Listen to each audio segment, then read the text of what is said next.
నేను అదే రామచంద్రరావు గారికి చెప్తున్నా, వాళ్ళు బీజేపీ వాళ్ళు సరే మీరు ఇంట్రెస్ట్ ఉందేమో మీరు అధికారంలోకి తెస్తారనుకుని ఇచ్చిరో ఏదో తెలియదు. జూబ్లీహిల్స్ ఎలక్షన్ లో డిపాజిట్ రాలే. అవును. మున్సిపల్ ఎలక్షన్లలో ఎక్కడ కూడా ఒకటి గెలిచింది లేదు, చైర్మన్. సర్పంచ్ ఎలక్షన్లలో కూడా పూర్ పర్ఫార్మెన్స్ ఉంది. నైతిక బాధ్యత వహించి మీ పార్టీ బతకాలనుకుంటే రాజీనామా చేసుకోండి. తప్పుకోవడం బెటర్. ఇంకా బెటర్ ఉందా ఉంటది. నా వల్ల అయితే లేదు, నా వల్ల అయితే లేదు.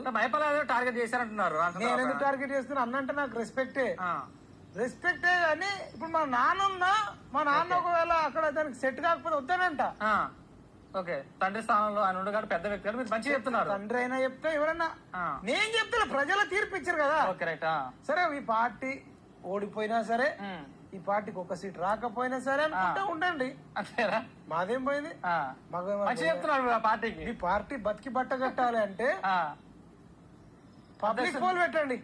అధ్యక్ష పదవికి రామచంద్రరావు పబ్లిక్ పోల్ పెట్టి ప్రజల ఎవరు ఎక్కువ ఏ క్యాండిడేట్ కు మద్దతు ఇస్తే వాళ్ళకి ఇచ్చుకోండి కదా.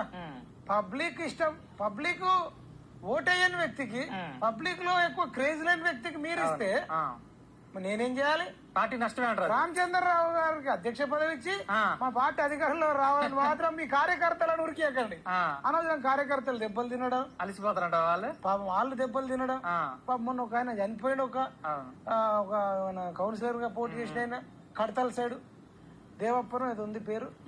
ఇట్లా జరుగుతుంది. వాళ్ళ ఇష్టం అన్న ఉంచుకొని ఏమన్నా చేసుకోండి. రామచంద్రరావు అన్న మైపాల్ ఏదైనా సలహా ఇవ్వదలుచుకున్నారా? చెప్తున్నా, నేను బీజేపీకి సలహా ఇచ్చేది ఏంటంటే ప్రజలు ఏం కోరుకుంటారో అది దానికి అనుగుణంగా అధ్యక్షులను పెట్టండి, దానికి అనుగుణంగా పాలసీలు తీసుకురండి, ప్రజలకు ఇష్టమైన పనులు చేసి మీరు కూడా ఒక్కసారి రూలింగ్ రాలేరు కదా, ప్రయత్నం చేయండి. కానీ మీకు ఇష్టం వచ్చిన వాళ్ళకి ఎమ్మెల్యే టికెట్ ఇస్తాం. రాజా యాదవ్ లాంటి కూడా సస్పెండ్ చేశారు. కన్నపోయిన రాజా ఏం చెప్పిండు? సీనియర్ నాయకుడు. మరి ఆయన కనీసం ఎక్స్ప్లెయిన్ తీసుకోవాలి కదా. ఏమి తీసేసారు. ఇట్లా పడేస్తే కన్నపోయిన రాజా యాదవ్ ఆయన బీసీ. మరి బీసీలో ఎట్లా కావాలి అడుగుతారు, అప్పుడు ఏం చెప్తారు? కాబట్టి ఇవన్నీ పరిణామాలు బీజేపీ పార్టీకి నష్టం జరిగే అవకాశాలు ఉంటాయని నేను గుర్తు చేస్తున్నా. మీరు వింటారా వినరా, ఈ వీడియో కూడా అలా చూస్తారా చూడరా? రామచంద్రరావు అప్డేట్ కాలే, సోషల్ మీడియా ఇన్స్టాగ్రామ్ ఎవరైనా పబ్లిక్ ఏం మాట్లాడుతున్నారని చూడడు. పాతకాలం మనిషి మనిషి ఉంటే పేపర్ చదువుతాడు, ఏం పేపర్ లో రావా? ఇట్లా ఉంది పరిస్థితి. అలా నేను చూసుకుంటే India New Zealand match final T20